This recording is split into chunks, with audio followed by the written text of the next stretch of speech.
There's your boy, look.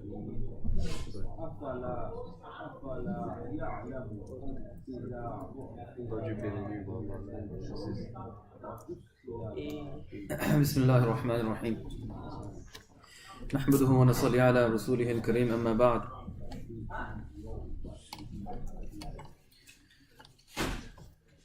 قال الله تعالى في القرآن المجيد فأعوذ بالله من الشيطان الرجيم بسم الله الرحمن الرحيم ونفخ في الصور فإذا هم من الأجداث إلى ربهم ينسلون. Allah subhanahu wa ta'ala mentioned regarding the blowing of the trumpet. So in this Qiyamah series we've reached the first point, a major point is the blowing of the trumpet. So the blowing of the trumpet is such where Allah subhanahu wa ta'ala describes it in the Quran and Rasulullah sallallahu alaihi wasallam describes it in the Hadith. So the blowing of the trumpet is mentioned around 10 times inside of the Quran. So know that Allah subhanahu wa ta'ala doesn't mention it just once, but there's quite a few times Allah subhanahu wa ta'ala mentioned this. So he mentions here, example, وَنُفِخَ فِي السُّورِ وَيُنْفَخُ فِي السُّورِ and so forth. The hadith, so I mentioned a few ayats of the Quran last time around. This time is regarding the hadith and what is sur actually, what is sur. So sur means trumpet. The obvious translation would be trumpet. Ibn Abbas radiallahu ta'ala anhu mentioned regarding that sur, when yunfakhu fi sur, meaning the blowing of the surat. Surat means not like a picture, but a person. So that all the different souls into the person, and then it becomes someone. But this is a very shadh, a very rare kind of interpretation, and it's on one side. But the majority says it is obviously a trumpet. So how do we get this, and where does our proof come from? So Rasulullah sallallahu alaihi wasallam mentioned in the hadith, this is mentioned in Tirmidhi. He mentions that a Bedouin, so this is like a villager, he came to Rasulullah sallallahu alaihi wasallam and asked very clearly, what is the sur? What is this sur? Nufikha fi sur, nufikha fi sur. What is this sur? So Rasulullah sallallahu alaihi wasallam mentions it is a horn that will be blown into. So do you know you have example those, I think it's a bullhorn or one of those horns that you get and then is used in the past as a trumpet. You blow into it and it comes with sounds, and you put a few more holes and it comes with different sounds and so forth. So this is what it was a horn. So Allah subhanahu wa ta'ala mentioned regarding this. Also he mentions ثُمَّ نُفِخَ فِيهِ أُخْرَى. So here ثُمَّ نُفِخَ فِيهِ, fihi is masculine, so the surah which is masculine, surat will be feminine. So it can't be surat, it has to be surah which is masculine. This is just another way of trying to put evidences on our side. So Allah subhanahu wa ta'ala mentioned regarding this. Another hadith of Rasulullah sallallahu alaihi wasallam mentions, this is muttafaq alayh, and this hadith he mentions regarding a story of a Jew.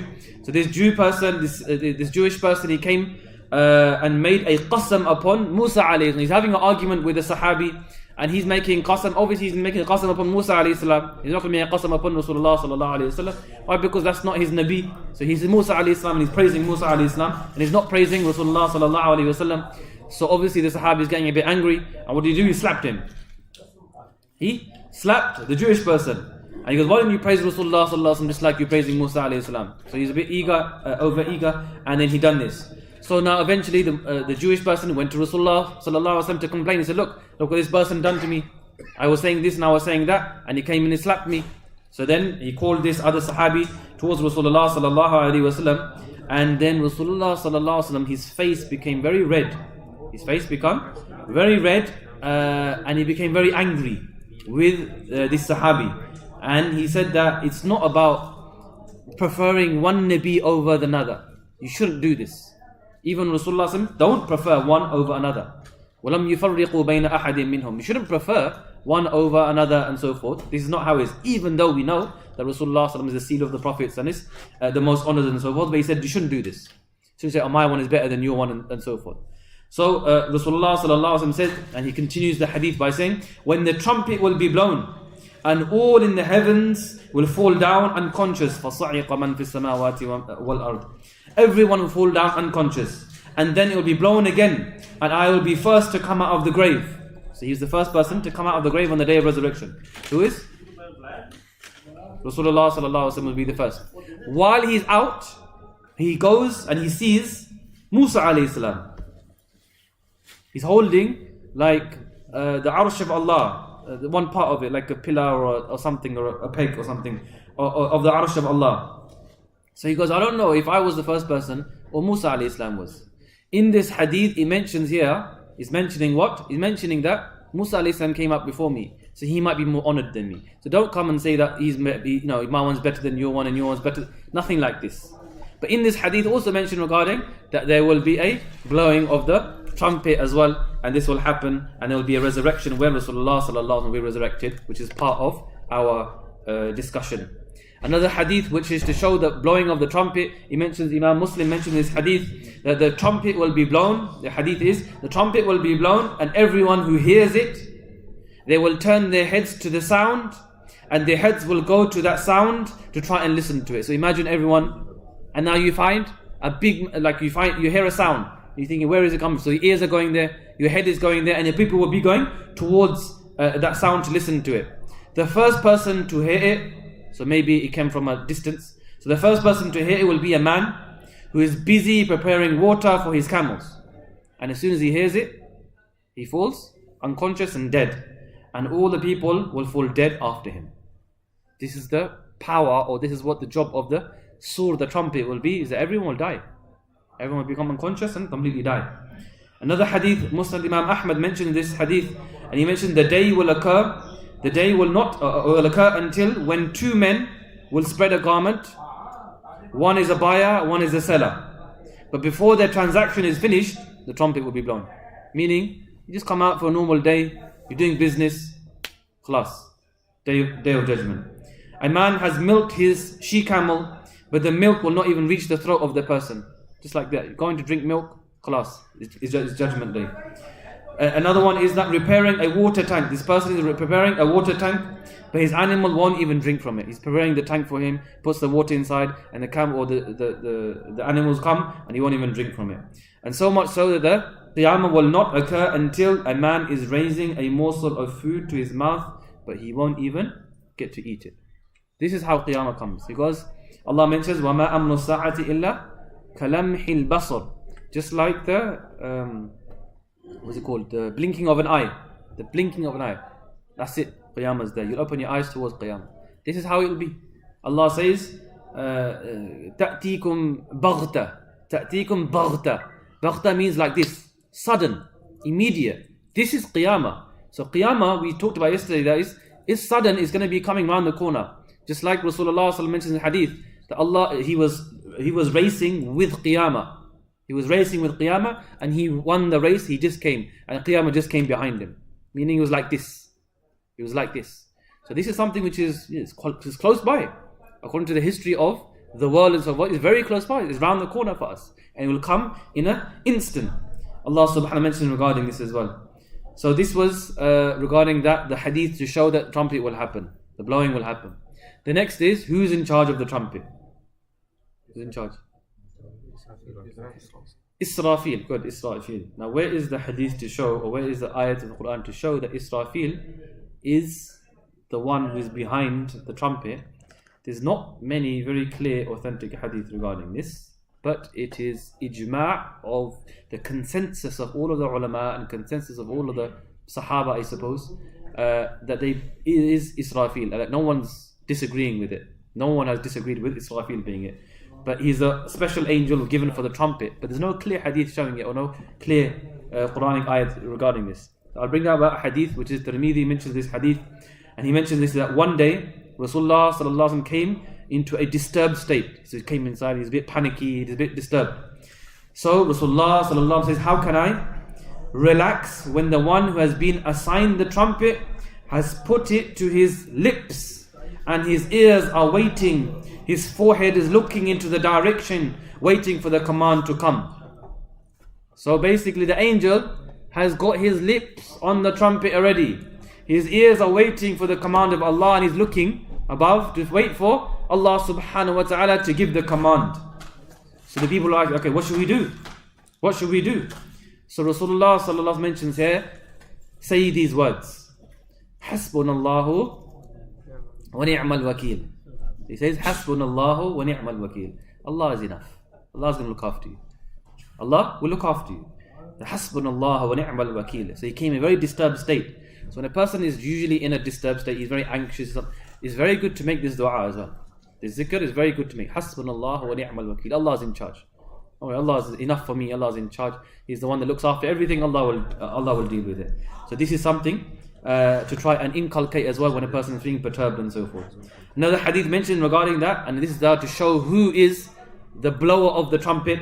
So Muslim Imam Ahmad mentions regarding this hadith that the companion of the trumpet, to his right will be Jibreel alayhi salam, and to his left will be Mikael alayhi salam. But who is Sahibi Sur? It still doesn't mention a name. In the previous hadith, it doesn't mention a name. It says the being that will put his lips towards it. It mentions here that Jibreel is on his right, Mikael is on his left. So who's in the middle? So we kind of put the pieces together. It's probably going to be Israfil or Israel. So these are the two which is. So what happens is that it's widely accepted by the ulama, ijma', that it is Israfil that's going to be blowing the trumpet, but there's no real hadith to show this. There is a hadith that mentions Israfil alayhi salam, very famous hadith in Muslim. He mentions here that at the time of Tahajjud Salah, so when he used to wake up in the night time, he used to read a dua. In this dua he mentions Allahumma Rabba Jibreel wa Mikael wa Israfil, and then the hadith, the dua goes on and so forth. But this is something which has been mentioned. If you look at the previous books, the Jews, the Christians, the Torah, the Injil, so in the Torah, in the Injil, in the Israeli riwayat, what is Israeli riwayat and what is the level of it? So we believe that the Injil and the Torah are the word of Allah subhanahu wa ta'ala. The true word of Allah is the Injil, is the Torah. This is from Allah. Over time has been changed, but some of it inside of it is true. Some of it is the word of Allah. Some of it is not. We just don't know. So we can't say it's whatever is there in the Torah is completely false and something which is completely true. We say la sadaqa wa la kadib. But at the same time, we would know that if it corroborates with the Quran, if the Quran is saying something same as what is the Injil is saying in Torah, then we say, okay, this part is true. So Israfil has also been mentioned inside of their books as well. So you have example Gabriel, Jibreel alayhi salam. Mikael is Michael, I suppose. Israfil is, anyone know this?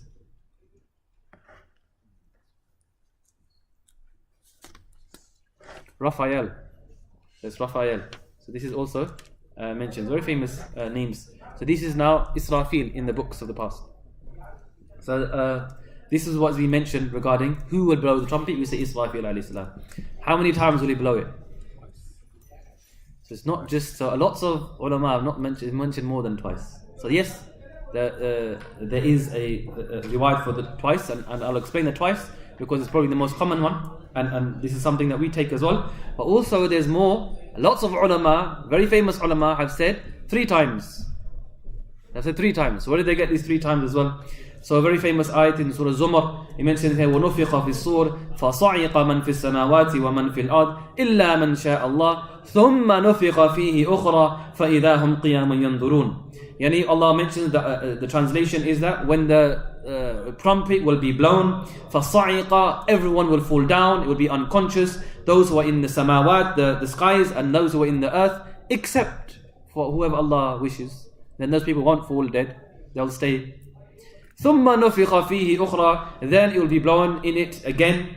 فَإِذَا هُمْ قِيَامٌ يَنْظُرُونَ, and everyone will be standing and looking around. This is the translation of the ayat of the Quran. So where did you get 3 times from? These are these people that mentioned 3 times. Ibn Kathir, is Ibn Taymiyyah, is Allama Alusi, Allama Shawqani. There's a big mufassir and tafsir. They've mentioned regarding this 3 times. So where did they get this from? So they mention here that there are some adjectives. There are 3 adjectives of the blowing of the trumpet. So they said the 3 adjectives, meaning you do it 3 times. This 3 times is mentioned, there's 3 blowings. Number 1, nafkhatul faza'. Nafkhatul faza' means such a blow which will frighten you.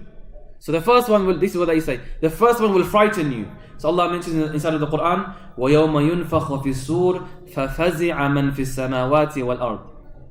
Which surah is this? Namal, someone Namal, 1920.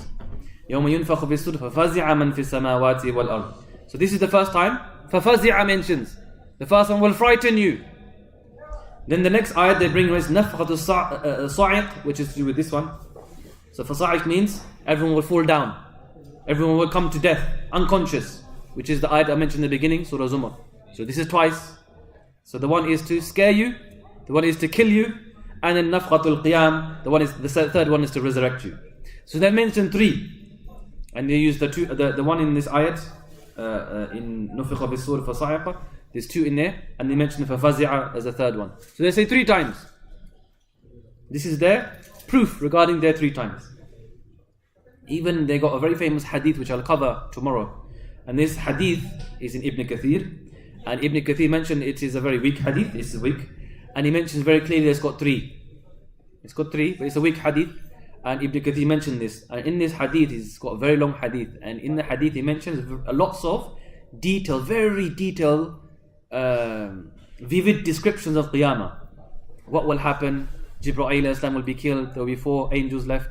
Jibreel is killed, Mikael is killed, and then now Malik al-Mulk will be taken out. These are all in the weak hadith. I'll mention that tomorrow inshallah, because it's got a lot of different things there. So I'll mention that, but in that one he mentioned 3. So this is their proofs regarding the 3 times. Let's go to our one, which is the 2 times. So in the Quran he mentions, in the same ayat above, he mentions there very clearly that it's twice. But how do we get twice? And why do we choose 2 and not 3? It's because the first 2 we put into 1. So the first blowing of the trumpet, what will happen to it is that it will frighten you and it will kill you. It's frightening and it will kill you, will make you unconscious. That's the first blowing of the trumpet. And then the second one will be to resurrect you again. So this is the same ayat, فَصَعِقَ مَنْ فِي السَّمَاوَاتِ وَمَنْ فِي الْأَرْضِ إِلَّا مَنْ شَاءَ اللَّهِ ثُمَّ نُفِخَ فِيهِ أُخْرَى. Ukhra means again.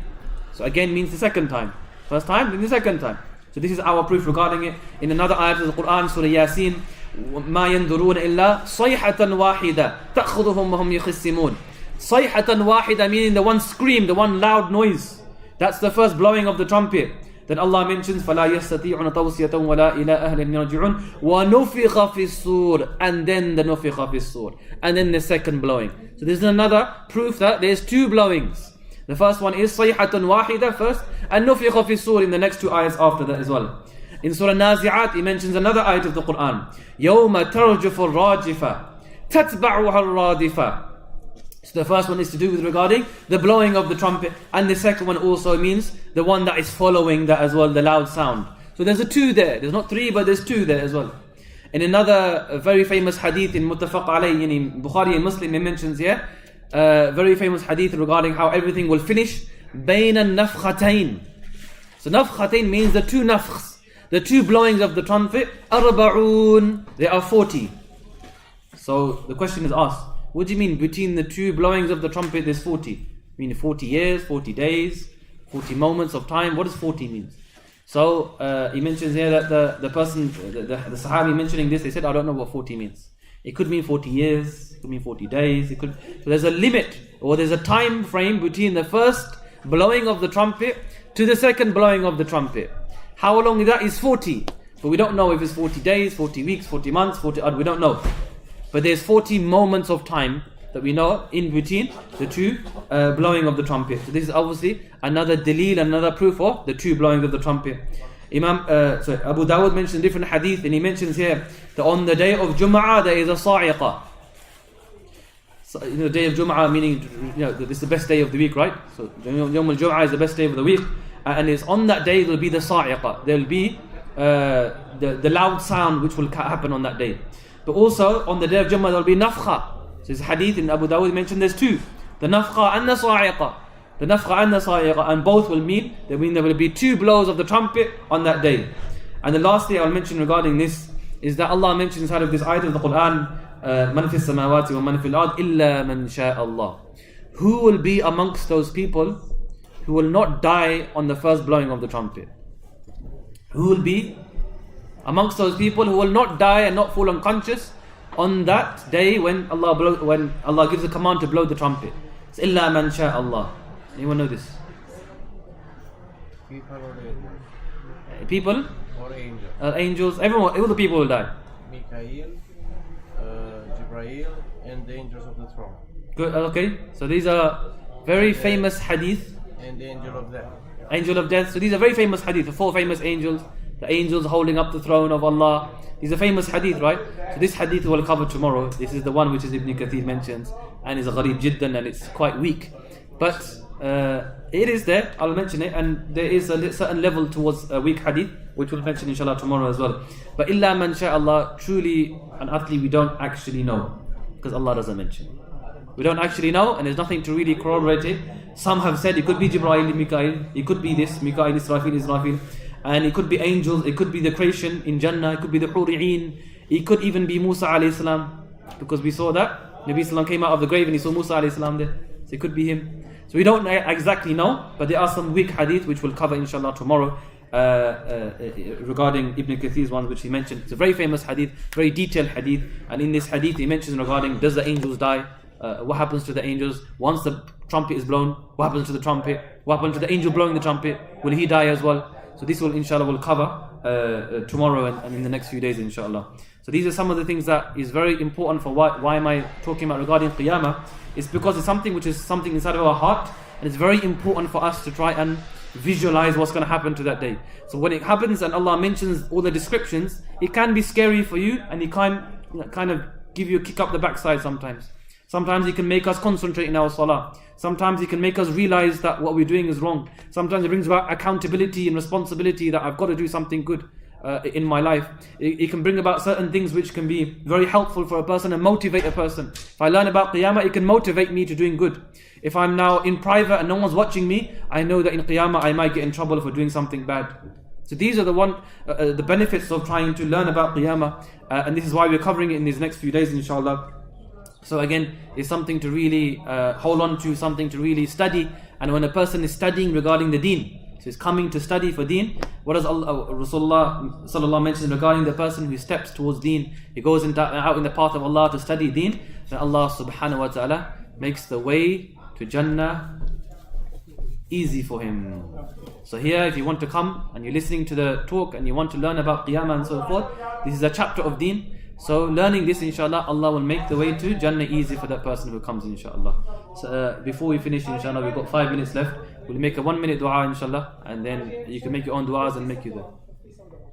Over there, Mufti Sahib dua inshallah. Okay. So inshallah go to the tent inshallah, there'll be dua inside of the tent inshallah. Subhanallah wa bihamdihi, subhanallah wa bihamdik.